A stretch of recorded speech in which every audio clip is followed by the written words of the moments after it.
पितृपक्ष के अंतर्गत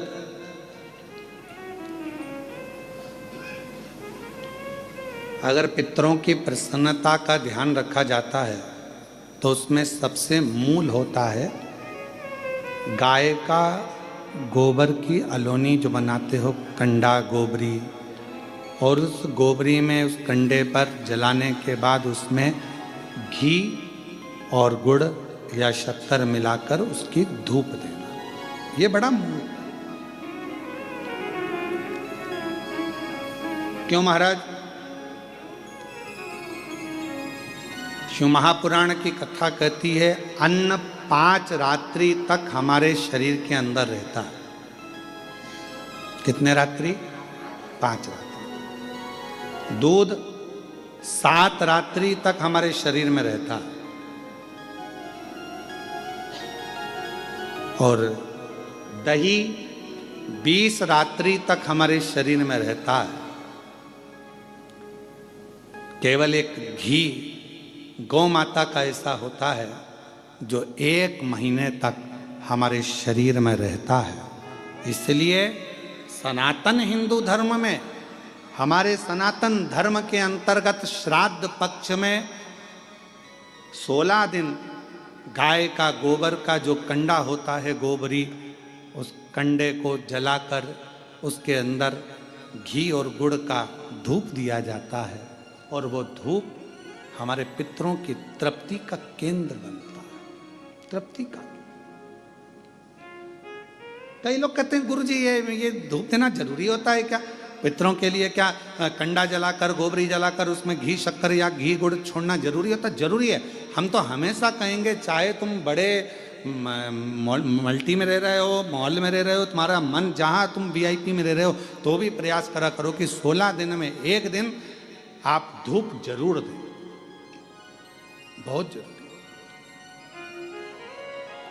इसकी कहीं कथा का वर्णन आता है? क्यों नहीं आता? अगर हम उठाकर देखें हमारे शास्त्रों को, हमारे पुराणों को, तो आप स्मरण करेंगे कपिल मुनि जी के आश्रम में 60,000 राख के ढेर बने सूर्यवंश के पुत्र। महाराज राजा सगर की 2 धर्म पत्नियां थीं। पहले नंबर पर केशनी, दूसरे नंबर पर सुमति। और राजा सगर की 2 धर्म पत्नियां हैं। उसमें से राजा सगर की पहली पत्नी केशनी से 60,000 बेटों ने जन्म लिया।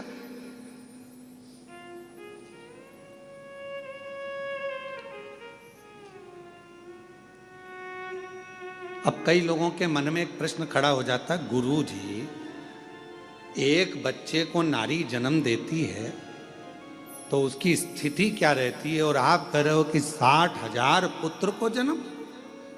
तो मेरी जीजियों, मेरी बहुओं, बेटियों, मेरी माताओं, मेरी बहनों, एक बात का स्मरण रखना कि पूर्व में संतान प्राप्ति के लिए बहुत सारे व्रत होते थे और उन व्रतों में तब साधना का जब बल बढ़ता था तो गर्भ का कष्ट नहीं होता था और मां अपने बच्चों को जन्म दे देती थी उस तप बल के कारण। आज भी आप लोग देखिए विदेशों में क्या होता है। विदेशों में 2 तरह के हॉस्पिटल बने हुए, एक जगह पर लिखा हुआ है यहाँ नॉर्मल डिलीवरी होती है, जापा होता है, और एक जगह पर लिखा था यहाँ ऑपरेशन से बच्चे होते हैं। अब जो भारत से गया हुआ एक व्यक्ति था, संत था, उसने जाकर पूछा भैया कि यहाँ ऑपरेशन से बच्चे होते हैं, यहाँ की फीस कितनी है? तो कहा यहाँ पर फीस लगती है मात्र 60,000 रुपये, 50,000 60,000 रुपये फीस। अब जो नॉर्मल डिलीवरी होती है वहाँ गए तो उनसे पूछा भैया यहाँ तुमने लिखा कि नॉर्मल डिलीवरी होती है, नॉर्मल जापा होता है, यहाँ कितना पैसा लगता है? तो कहा 3.5 लाख रुपये लगते हैं। अब पूछा कि यहाँ 60,000 रुपये में ऑपरेशन से बच्चा हो गया, यहाँ नॉर्मल हुआ, दोनों में क्या अंतर है? तो कहा आधे घंटे में यहाँ ऑपरेशन से बच्चा हो जाता है। यहाँ पर जब गर्भस्थ बच्चा होता है तब गर्भवती नारी को छठे महीने में यहाँ बुला लिया जाता है और छठे महीने से उसको यहाँ रखा जाता है। उसको गेहूं दे दिए जाते हैं, अपना आटा खुद पीसो और गेहूं पीस के आटा बनाओ। आटा बनाकर अपनी छोटा सा खेत दे दिया जाता है, इसमें सब्जी बो, सब्जी बोकर इसमें अपनी मिर्ची, धनिया, अदरक जो करना है करो और अपना भोजन खुद बनाओ। झाड़ू खुद लगाओ, लीपो खुद, पोछा खुद लगाओ, सब काम तुम्हें करना है। और कुआं बना दिया छोटा सा, उस कुएं में से पानी भरो, सिर पे रखो हंडा, लेकर घर में जाओ, पानी पियो। ऐसा 3 महीने तक लगातार करने दिया जाता है। 3 महीने के बाद ऑपरेशन करने की जरूरत नहीं पड़ती, नॉर्मल डिलीवरी हो जाती है। 3.5 लाख रुपए उसके लगते हैं। अब हमारे यहाँ तो सास वन बेचारी कह दे कि काम कर ले, झापे के समय पर सास कह दे, माँ कह दे बेटा थोड़ा काम कर ले, अभी झापे का समय। तो मम्मी डॉक्टर ने कहा बेड रेस्ट, मम्मी डॉक्टर बोला बेड रेस्ट, तो डॉक्टर बोला बेड रेस्ट, तो बढ़िया पलंग पर और हाथ में मोबाइल और आवाज लगा चाय लाना। अब बेचारी जो घर में काम करे बेचारी चाय ला कर दे, लाओ जरा ये लाना, वो बेचारी वो ला कर दे। वो मोबाइल देख रही और मोबाइल में देख रही ना जाने कौन कौन से नाटक और जी हारे सो, ना जाने कौन सा सास भी कभी बहू थी। अब मालूम पड़े पूरे नाटक में, पूरे इतने नाटक चले, सब में जितने मिले सब रोते ही मिले। तो औलाद ऐसी पैदा हुई कि उसको जमीन पे छोड़ो तो पे करे और गोदी में बिठाओ तो चुप रहे। अब किसी महाराज जी से पूछने गई, महाराज जी हमारा बच्चा बड़ा चिड़चिड़ा हो गया, इसको गोदी में रखती तो चुप रहता है और नीचे रखो तो रोता है। महाराज जी बोले ये बताओ कि मोबाइल में जब गर्भ में था तो मोबाइल में कितने सीरियल देखे थे? सब कुमकुम भाग और ये भाग वो भाग और दिन भर ओला, जैसे वो नाटक में एक ना एक रोती मिले, ऐसी औलाद रोती मिले, 24 घंटे रोए 24। और कभी कभी फिर मम्मी चिढ़ जाए, उसकी मग धो दे लपक के, खूब धो, चुप हो जा, चुप हो जा। इतने में पिताजी आ जाए, क्यों मार रही है बेचारे को, क्यों मार रही है, लो तुम चुप कर लो। अब बोले तो भाई, तो किसी किसी के मन में आता है, प्रश्न खड़ा हो जाता है, 60,000 राजा सगर की पहली पत्नी केशनी से 60,000 बच्चे, तब साधना बल उपासना ये प्रबल थी। और दूसरी पत्नी से सुमति से एक पुत्र हुआ राजा सगर का।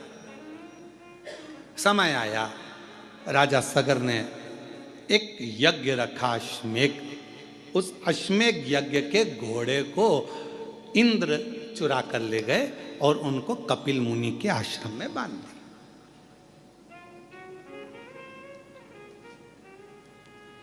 अब आपके मन में फिर अगला प्रश्न आएगा, क्या देवता ऐसे होते थे कि दूसरे के घोड़े चुरा के दूसरी जगह बांध दिया है? बहुत ध्यान रखना, ईर्षा एक शब्द ऐसा है जो किसी को भी बढ़ते हुए नहीं देख सकता।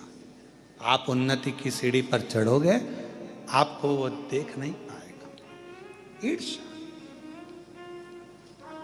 ईर्षा एक शब्द ऐसा है जो किसी को बढ़ता हुआ नहीं देख सकता। इसके पास गाड़ी कैसे आ गई, इसका बंगला कैसे बन गया, ये इतने ऊंचे पद पर कैसे पहुंच गया, इतनी अवधि कैसे हो गई, इतना प्रतिष्ठा कैसे हो गई, इतना नाम कैसे चल रहा है, इतना दौलत कैसे आ गया, इतना धन कैसे आ गया, इतना वैभव कैसे आ गया। ये ईर्षा व्यक्ति के भीतर पनपती रहती है, ईर्षा। और फिर निवेदन है, दूसरे को कोई मतलब नहीं है, सबसे ज्यादा तकलीफ अपनों को होती है। ये ईर्षा अपनों को तकलीफ देती।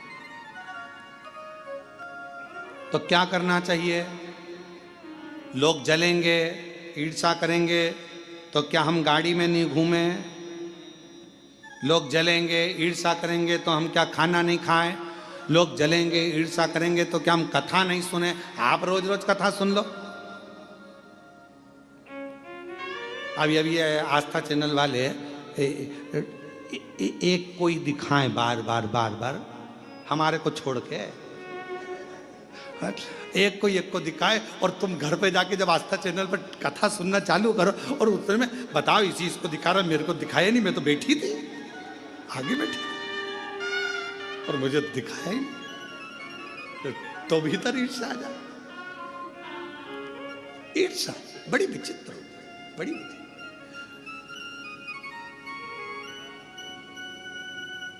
और कभी ऐसा होता है, पूछना है ना, आस्था वाले बच्चे लोग यहाँ सेवा करते हैं ना, इनसे पूछना कि अरे कहीं कहीं झगड़ा होता है कभी कभी। कभी कभी ऐसे श्रोता आते हैं कि वो कहते हैं तुम तो महाराज जी महाराज को दिखा रहे हो, हमको तो दिखाया ही नहीं।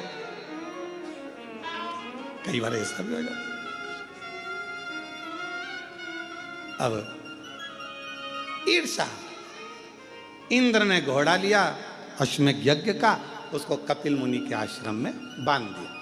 कपिल मुनि के आश्रम में बांधा तो राजा सगर जी ने अपने 60,000 बेटों से कहा कि बेटा जाओ, अश्वमेध यज्ञ का घोड़ा पकड़ लिया है, जरा जाकर देखो और उसको छुड़ा कर लाओ।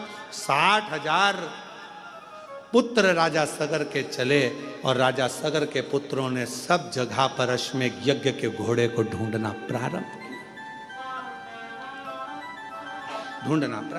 बहुत सावधानी से सुनिएगा, यह कथा पितृपक्ष की है और शिव महापुराण की यह पितृपक्ष की यह कथा जीवन का आनंद देने वाली। बहुत सावधानी से सुनिएगा कि गाय के गोबर का कंडा पर, गोबरी पर घी गुड़ छोड़ने का लाभ क्या है, जरा ध्यान से सुनना इस कथा का। बड़ी विशेष कथा है और प्रत्येक व्यक्ति को पितृपक्ष में सुनना चाहिए इस कथा को। हम तो कहेंगे प्रत्येक व्यक्ति।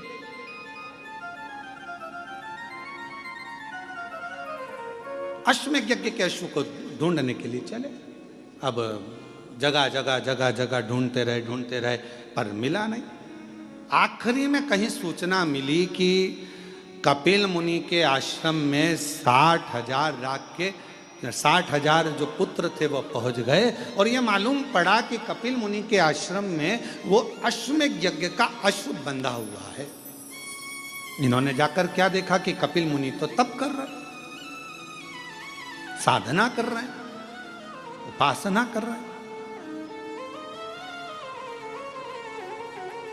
कई बार नारखेड़े जी ऑनलाइन कथा आती है ना, तो कई बार लोग सोचते हैं कि ऑनलाइन कथा चल रही है तो फोन लगाते हैं क्या हम महाराज जी से मिल सकते हैं, तो उनको कहना पड़ता है भैया महाराज जी श्योर नहीं है, तो ऑनलाइन तो चल रही है, तो ऑनलाइन चल रही है, ऐसा जरूरी थोड़ी ना कि श्योर से ही होगी।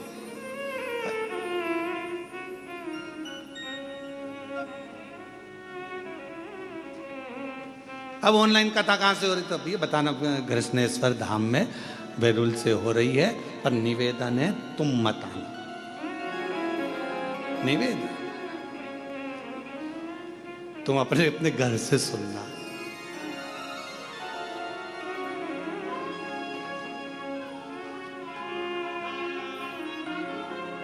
हमें हमारी जिंदगी में कोई टेंशन नहीं है केवल तुम्हारे सिवा।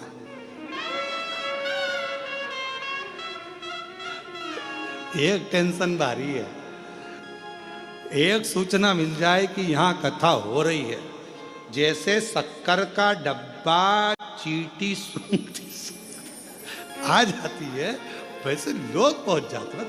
एक टेंशन, और केवल ये सीहोर वाले महाराज का टेंशन नहीं, पूरी प्रशासन का भी टेंशन यही रहता है। ये ध्यान क्यों ऐसा है, ऐसा क्यों है? उसका एक कारण है कि मेरे शंकर भगवान ने तुम्हारी झोली इतनी भर दी कि बाबा उसको खाली नहीं रखा। शिव महापुराण का नियम ही यही है। शिव महापुराण के पंडाल में बाबा उसी को बुलाता है जिसकी गोदी भरना होती है या बाबा को कुछ देना होता है तो बुलाता ही नहीं है। फिर हम फिर कह रहे हैं कि ये कथा यहाँ पहुंची क्यों, तो ये समझ में नहीं आ रहा। अब हमको नहीं समझ में आया। रात को हम भी विचार कर रहे थे कि ऐसा क्या है कि ये कथा कृष्णेश्वर पहुंच गई ऑनलाइन होती होती। मतलब कुछ ना कुछ तुम जितने बैठे हो ना, कुछ ना कुछ तुम्हें फैमिली गिफ्ट मिलने वाला है, कुछ ना। इसकी कृपा का भरोसा नहीं है। ये जो आता है एक बार जो कथा के पंडाल में पहुंच जाता है वो वहां बैठकर नियम बना लेता है, बाबा 5 कथा सुनूंगी, मेरा भंडार भर देना। यहीं बैठकर 5 कथा का नियम लेती हूँ, 5 कथा। तो पंडाल में जो कथा श्रवण करने पहुंचता है उसको बाबा देता रहता है, इसलिए पंडाल भराता रहता है। खाली कोई नहीं गया। 3 महीने में बाबा ने फिर दे दिया भरकर उसको, इतनी कृपा कर दे। अब कथा कह रही है, राजा सगर के 60,000 पुत्र कपिल मुनि के आश्रम में पहुंच गए, और कपिल मुनि के आश्रम में पहुंचकर उन्होंने देखा कि कपिल मुनि तो तप में लगे और घोड़ा पीछे बन रहा, अश्व पीछे बन रहा।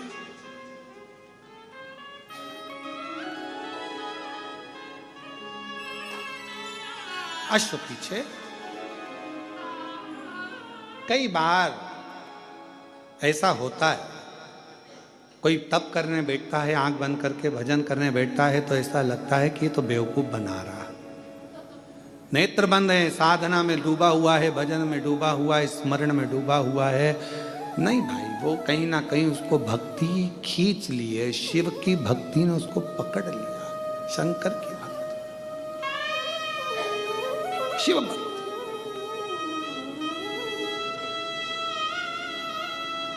थोड़ा भजन हमारे जीवन में सुख दे सकता है, थोड़ा भजन।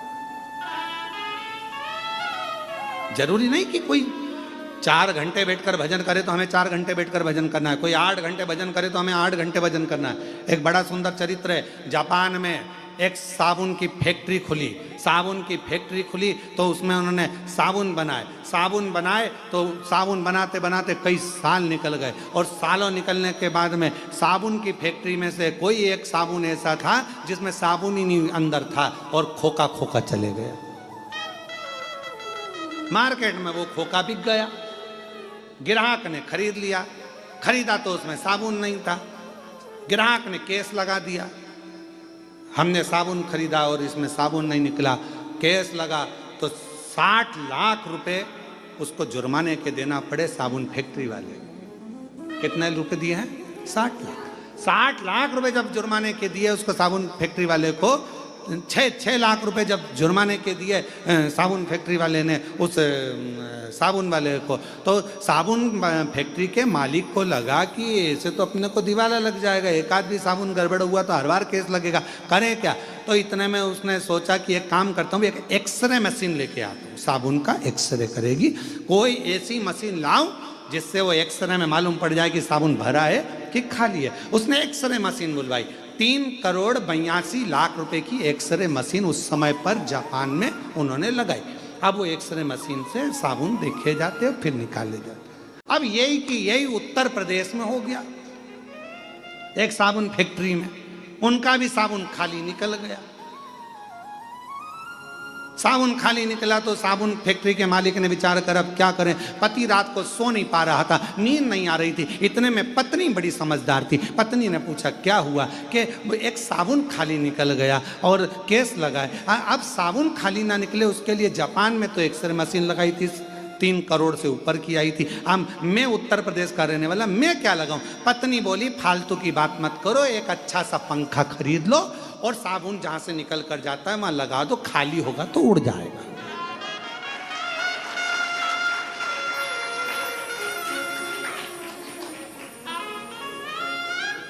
कोई जरूरी है कि कोई 5 घंटा तब करेगा तो अपन 5 घंटा करें? कोई जरूरी है वो एक्सरे की मशीन लगाए तो अपन तो पंखे से काम चला लो ना।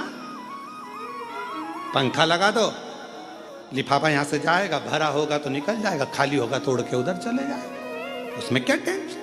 अब कोई कहे कि वो 5 घंटे भजन करता है तो मुझे 5 घंटा करना पड़ेगा, वो 7 घंटे भजन करे तो मुझे 7 घंटा करना पड़ेगा, वो 10 घंटा भजन करे तो ना बाबा, हम भोलेनाथ के, भोलेनाथ हमारे, और हम जितना भजन करें वो दिल से भले एक बार जपो, और श्री शिवाय नमस्तुभ्यं, श्री शिवाय नमस्तुभ्यं, श्री शिवाय नमस्तुभ्यं, श्री शिवाय नमस्तुभ्यं, श्री शिवाय नमस्तुभ्यं, श्री शिवाय नमस्तुभ्यं। एक बार जपो, पर भाव जरूरी नहीं है कि अपन वो 3 करोड़ खर्च करे तो अपन 3 करोड़ करो, वो 5 करोड़ खर्च करे तो अपन 5 करोड़ करो, जरूरी नहीं है। देखा देखी में काम बिगड़ जाता है। एक बार एक एग्जाम में लिखने को आ गया, बच्चे एक के पीछे एक बैठे थे, लिखने को आया कि दिल्ली की सबसे बड़ी मीनार का नाम लिखो। आगे वाले ने लिख दिया दिल्ली में कुतुब मीनार है, पीछे वाले ने आगे वाले का देखकर लिख दिया दिल्ली में कुतिया बीमार है। काम बिगड़ गया।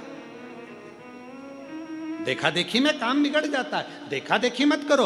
वो 8 घंटा वजन करे तो हम 8 घंटा करें, वो 5 घंटा वजन करे तो हम ना ना ना, हम तो बाबा के भरोसे चलते हैं, हम तो बाबा के भरोसे चलते हैं। ये दुनिया वाले जलते हैं, ये दुनिया वाले जलते हैं। हम तो बाबा के भरोसे चलते तो हैं। जरूरी नहीं कि कोई 5 घंटा भजन करे, अपन 5 घंटा करो, कोई 7 घंटा भजन करे तो अपन 7 घंटा करो, अपने से जितना। कपिल मुनि बैठे थे, तप कर रहे थे, साधना कर रहे थे, और कपिल मुनि तप साधना कर रहे हैं और 60,000 पुत्रों ने जाकर देखा कि ये तो आंख बंद करके बैठा हुआ है। घोड़ा हमारा चुरा के लाया, अश्व हमारा लाया, और तप करने बैठा तो लगा ये तो ढोंग कर रहा, पर घोड़ा उसने नहीं चुराया। कई बार जरूरी नहीं कि जो हमने देखा है वही सत्य हो, उसके पीछे कोई क्रम भी हो सकता है।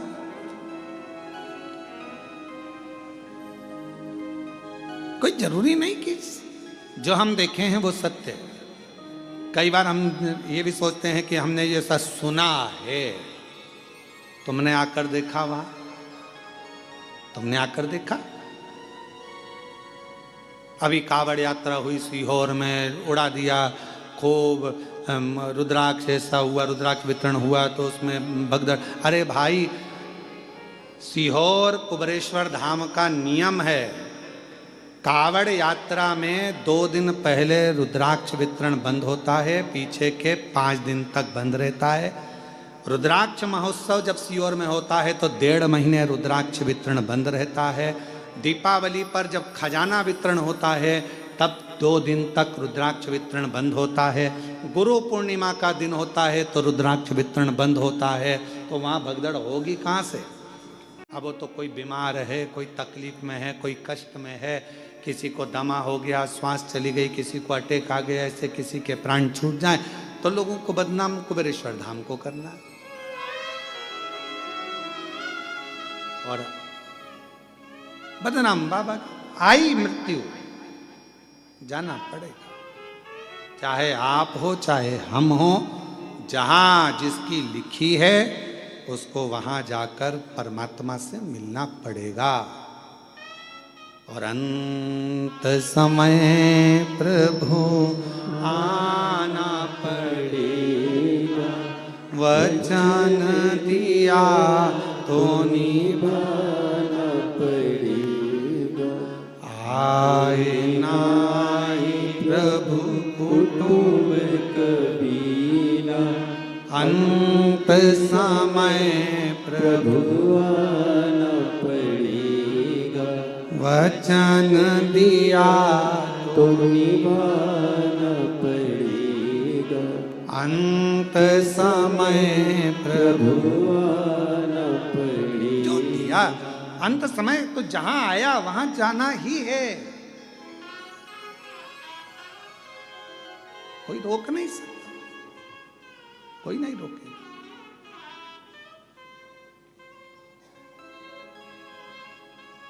शिव कथा कर रही है,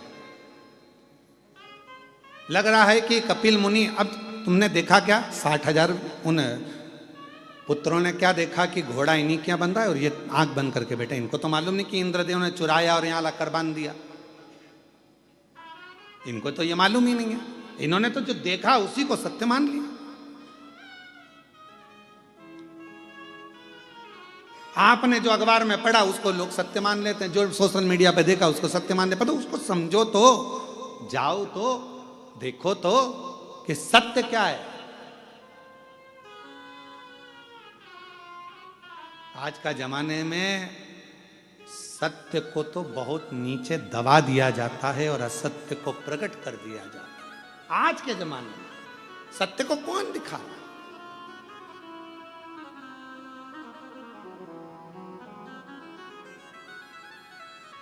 शिव कथा कर रही है, भगवान का चरित्र कर रहा है, पावन चरित्र वर्णन कर रहा है। देखा कि आश्रम बंधा हुआ है कपिल मुनि के आश्रम में, बड़ा आश्चर्य हुआ। एक संत आंखें बंद कर बैठा है, तप कर रहा है, साधना कर रहा है, और बताओ उसने वो घोड़ा बांध रखा है, वो भी चोरी कर। गुस्सा आ गया 60,000 उन पुत्रों को, और उन्होंने तुरंत कपिल मुनि को अपशब्द कहना प्रारंभ कर दिया। हर हर महादेव, अपशब्द कहना प्रारंभ करा। जैसे ही कपिल मुनि को अपशब्द कहना प्रारंभ करा तो कपिल मुनि के नेत्र खुल गए। तुम चोर हो, तुमने हमारा अश्व चुराया है। अश्वमेध यज्ञ का जो सुना, कपिल मुनि के नेत्र की ज्वाला भड़क पड़ी। और तप में कोई डूबा हुआ होता है, साधना में कोई डूबा हुआ होता है, भक्ति में कोई डूबा हुआ होता है, उसकी नेत्र की ज्योति में तेज उत्पन्न हो जाता है। एक तेज,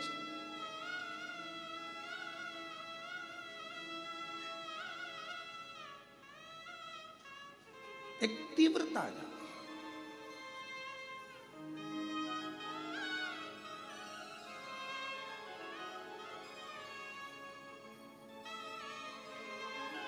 हम क्यों कहते हैं कि हम भगवान को देखें, भगवान हमें ना देखे? अपने नेत्रों से परमात्मा हमको ना देखे, भीतर के नेत्र से परमात्मा हमको देखे। शिव जी ने अपने नेत्र से कामदेव को देख लिया था, जलकर भस्म हो गया था। भगवान ने तृणावत को देख लिया था, तृणावत जलकर भस्म हो गया था। हम परमात्मा को देखें, परमात्मा हमको तो केवल भीतर के नेत्रों से, हम भगवान को याद करें। ये जरूरी है कि हम परमात्मा को याद करें, पर भगवान से कहना तुम हमको याद मत कर लेना। जिस दिन उसने तुम्हें याद कर लिया, तुम यहां नहीं दिखोगे, सीधे भगवान से कहना हम तुम्हें याद करें पर तुम हमें याद मत करना। याद उसको करा जाता है जो दूर चले जाता है। मेरे शिव, आप तो अपने हृदय में हमको बिठा कर रखना, हमें याद मत करना। हम तेरे पुत्र हैं, हम तेरी संतान हैं, हम तेरी औलाद हैं। अपने हृदय में, अपने दिल में। आज हम कृष्णेश्वर बाबा के दर्शन करने गए, और जब कृष्णेश्वर बाबा के दर्शन करने के लिए कृष्णेश्वर बाबा के मंदिर में पहुंचे हैं, तो बाबा से जाकर हमने एक ही बात कही, हाथ जोड़कर उनसे स्पर्श करते हुए कहा, बाबा बड़ी करुणा करी आपने। ये कथा आपकी गोद में हो रही है, बेरुल में हो रही है। कृष्णेश्वर बाबा, इस कथा को मैं किसी को सुनाने नहीं आया हूँ, केवल आपको सुनाने आया हूँ। मेरे बाबा, आप इस कथा को श्रवण करने जरूर आना, जरूर।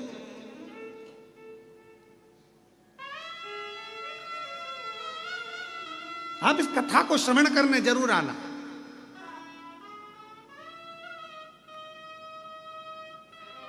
और मेरा विश्वास कहता है 7 दिन में एक दिन जिनके घर में अपन कथा करने बैठे हैं कृष्णेश्वर महादेव के, मेरा विश्वास कहता है वो घर का मालिक एक दिन जरूर आएगा। विश्वास करता है, मिलने, देखने, आनंद के साथ। आप दिल से, बाबा हम आपको याद करें, पर आप याद मत करो। आप तो हमको अपने दिल में रखो। याद उसको किया जाता है जो दूर होता है। आप हमसे दूर रहते हैं इसलिए हम आपको याद करते हैं, पर हम तो आपके भक्त हैं। आपके दिल में रहना चाहिए। आप हमें याद मत करो। याद करोगे तो निपट जाएंगे हम। आप तो हमको अपने दिल में रहो। जैसे एक वो बूढ़ी माँ नहीं बोलती, एक बूढ़ी अम्मा लकड़ी बीनती है, गट्टा बांधती है, सिर पे रखती है, बेचारी थक जाती है। हे भगवान थक गई, उठा ले। हे भगवान उठा ले। हे भगवान उठा ले। एक दिन पार्वती जी ने शंकर जी से कहा, इतना बोल रही उठा क्यों नहीं लेते? शंकर जी जैसे ही बोली उठा ले, शंकर जी पहुंच गए। माँ चल मैं तुझे उठाने आ गया।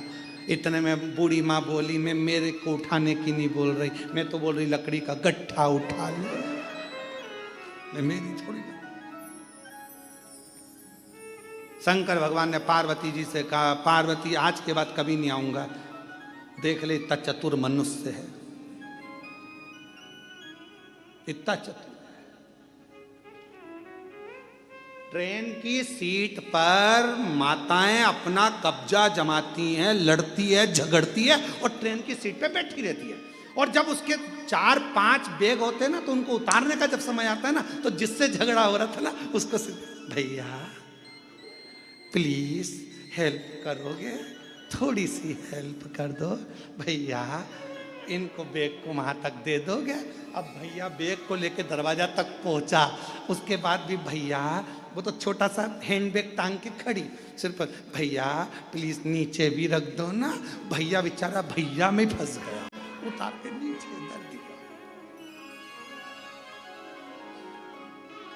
छत्रपति संभाजी नगर से बैठी थी ट्रेन में, आकोला तक झगड़ती गई है पूरी। और जैसे ही आकोला आने वाला था, तब इसने फ्रेंडशिप कर, भैया ले टॉफी खाओगे? बच्चे को मारती, अंकल हैं टॉफी दे दो थोड़ी सी। बच्चों को समझा रही है, यही अपना बैग उतारेंगे। अब इसको अंकल भैया क्या क्या,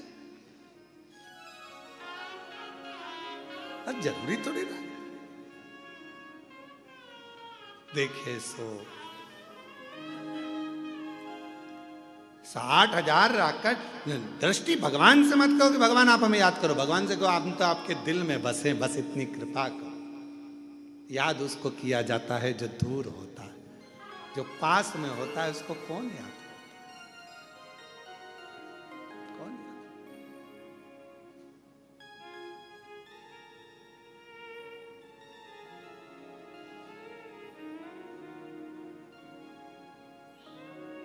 अब क्रोध आया कपिल मुनि को, 60,000 राख के ढेर बन गए। जब 60,000 राख के ढेर बने, सब जलकर भस्म हो गए। कौन राजा सगर को बताए कि तुम्हारे पुत्र जल गए हैं, भस्म हो गए हैं, राख के ढेर बन गए हैं कपिल मुनि के आश्रम में? कौन बताने जाए? कोई नहीं गया। सब जल गए तो बताए कौन? अब राजा सगर की पहली पत्नी के पूरे बेटे मर गए, भस्म हो गए। राजा सगर की दूसरी पत्नी सुमति का एक बेटा था। राजा सगर ने उस दिलीप को भेज दिया, जाओ।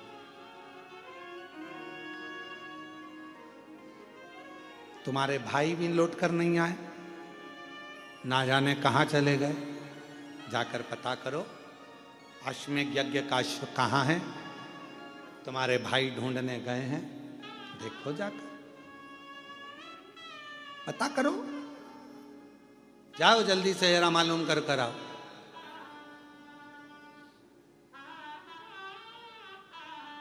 पितृपक्ष की देव पितृ श्री शिव महापुराण बेल्लूर से जो चल रही है आस्था चैनल पर लाइव ऑनलाइन, उस कथा का मूल बिंदु समझना। घी और गुड़ का, धूप का मतलब क्या होता, उसका कितना फल होता, समझिए।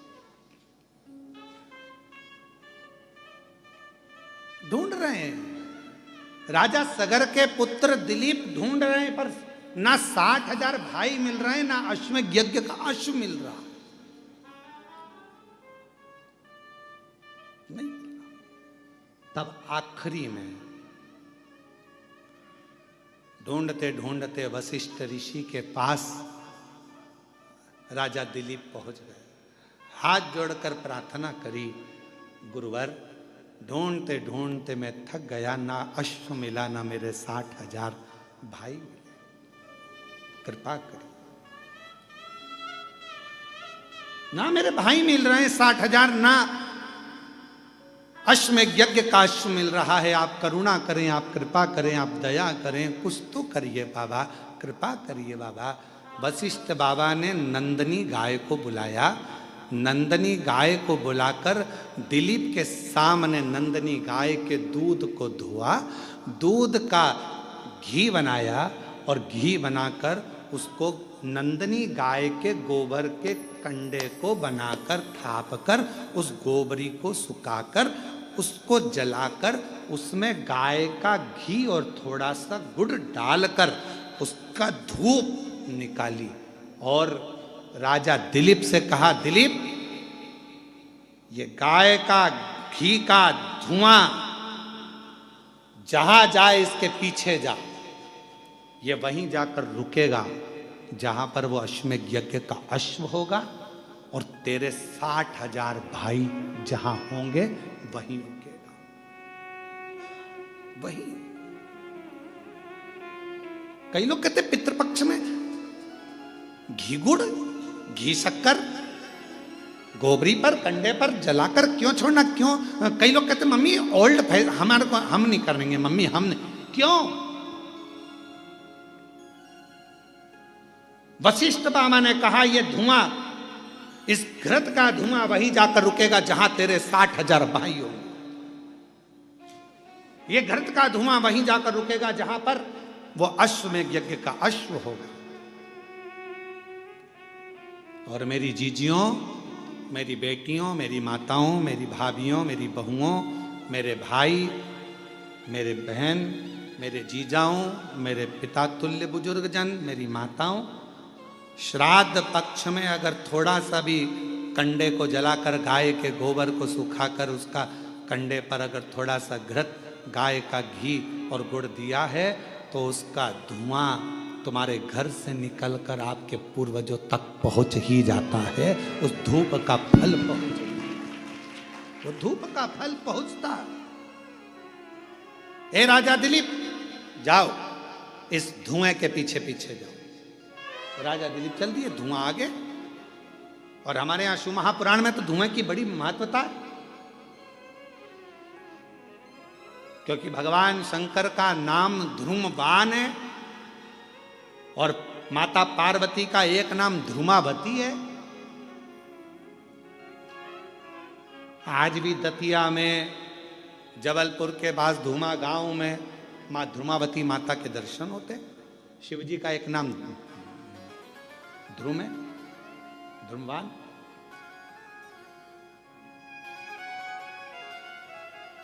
शिव जी की आराधना में, शंकर भगवान की पूजन में गाय का गोबर, देसी गाय का गोबर सुखाकर कंडा बनाकर गोबरी बनाकर उस पर थोड़ा सा गाय का घी डालकर और गूगल, बाजार में मिलता है गूगल, गूगल थोड़ा सा डालकर यदि कोई शंकर जी की आराधना 21 दिन तक उस धुएं को साक्षी बनाकर मूल मंत्र का जाप श्री शिवाय नमस्तुभ्यम के साथ अपने मन की कामना यदि कोई करता है तो ध्रुमेश्वर महादेव और माता ध्रुमावती उसका कल्याण जरूर करती है। और मेरे माताओं से निवेदन है, जिन माताओं की संतान नहीं होती, गर्भपात हो जाता है, गर्भस्थ बच्चा 2-3 महीना रहने के बाद गिर जाता है, 4 महीना के बाद बच्चा गिर जाता है, बच्चा नहीं रह पाता है, 3 महीना, 2 महीना, 15 दिन, 1 महीना लगा कि अब की बार गर्भ ठहर गया है और मालूम पड़ा बच्चा फिर नहीं रहा, तो जिसके गर्भस्थ तकलीफ रहती है, गर्भ में गांठ हो गई, बच्चेदानी में गठान हो गई, या चेस्ट में गांठ हो गई या गर्भस्थ कोई तकलीफ हो गई, तो हम निवेदन करेंगे कि आप प्रयास करो, कोई से भी 21 दिन छाट लो कि इस दिन में कोई 21 दिन तक नियम धारण करना। उस बीच में अगर रजोधर्म आ जाता है तो घर का कोई व्यक्ति करे, पर 21 दिन तक वो नियम धारण करे।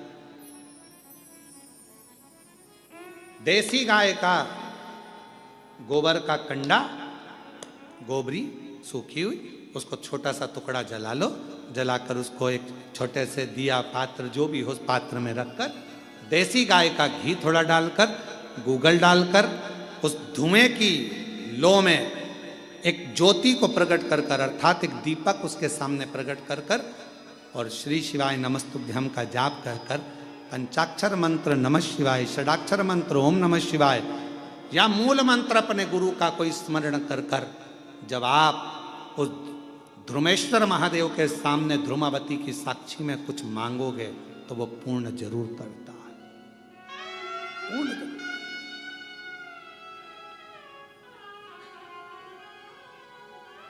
पूर्ण करेगा। बोल ध्रुमेश्वर महादेव की, ध्रुमावती माता की। ध्रुमेश्वर महादेव और ध्रुमावती माता ये धुएं के रूप में प्रकट हुए, धुएं के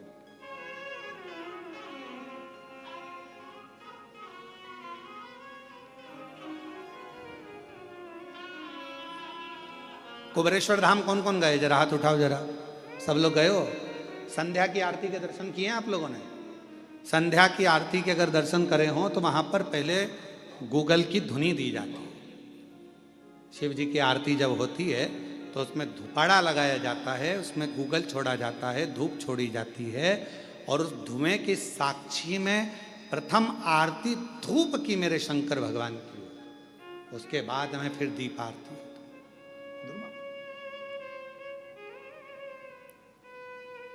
और कहीं कहीं आरती में आपने दर्शन करा होगा कि धूप की आरती के बाद धूपाड़े को रख दिया जाता है, उसके बाद दीप आरती होती है। पर हमारे कुबेरेश्वर धाम में धूप और दीप दोनों आरती साथ में होती है। ध्रुपेश्वर महादेव, धुमेश्वर महादेव की भी, मतलब अर्थात धूप से आरती, और दूसरा ज्योति में जो त्रिलिंग होता है इसलिए ज्योति की आरती, ये दोनों एक साथ उतरती है, दोनों साथ चलती है। पर शुरुआत ध्रुमेश्वर से हो जाती है। शिव महापुराण वर्णन कर रही है, भगवान देवाधिदेव महादेव का पवित्र चरित्र कह रहा है, वर्णन कर रहा है। वशिष्ठ बाबा ने कहा कि ये धुआं जहां तक जाए, जहां तुम्हारे 60,000 भाई होंगे, जहां पर अश्वमेध यज्ञ का अश्व होगा, वहां तक ये धुआं तुम्हें ले जाए। राजा दिलीप चलने लगे पीछे पीछे पीछे पीछे, और राजा दिलीप चलने लगे जब पीछे पीछे, तब जहां धुआं रुका वो कपिल मुनि का आश्रम था। 60,000 राख का ढेर लगा हुआ था। राजा दिलीप ने कपिल मुनि के चरणों को प्रणाम किया, निवेदन करा, नमन करा, प्रभु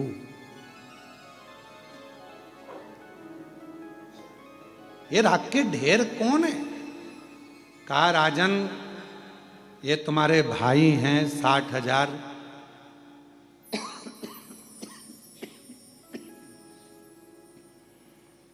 ये यहां अश्वमेध यज्ञ के अश्व को ढूंढने के लिए आए थे और मुझ पर चोरी का इल्जाम लगा रहे थे। ये मैंने अश्व नहीं चुराया, ये तो इंद्र ने चुराकर यहां बांध दिया है। पर तुम यहां आए हो ना राजन, ये घोड़ा ले जाओ, ये अश्व ले जाओ। पर गुरुदेव मेरे ये 60,000 भाई का उद्धार कैसे होगा? इन्होंने तो प्रण लिया था कि जब तक अश्वमेध यज्ञ का अश्व हम नहीं ढूंढ लेते तब तक हम अन्न ग्रहण नहीं करेंगे।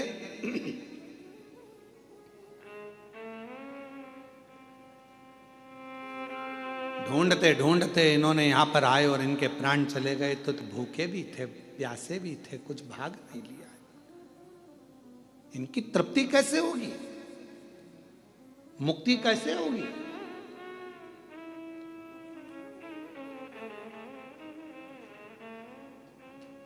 जाओ,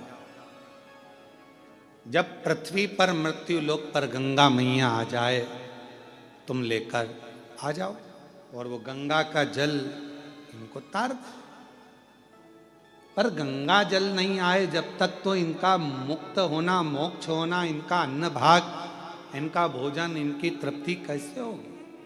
कैसे? कपिल मुनि ने कहा ये तो वशिष्ठ बाबा ही बताएंगे, ये तो वशिष्ठ ऋषि ही बताएंगे, मैं नहीं बता सकता। पर इतना जरूर कहता हूं, जिस दिन गंगा मैया आएगी ये 60,000 राख के ढेर उस दिन तर जाएंगे, मुक्त हो जाएंगे।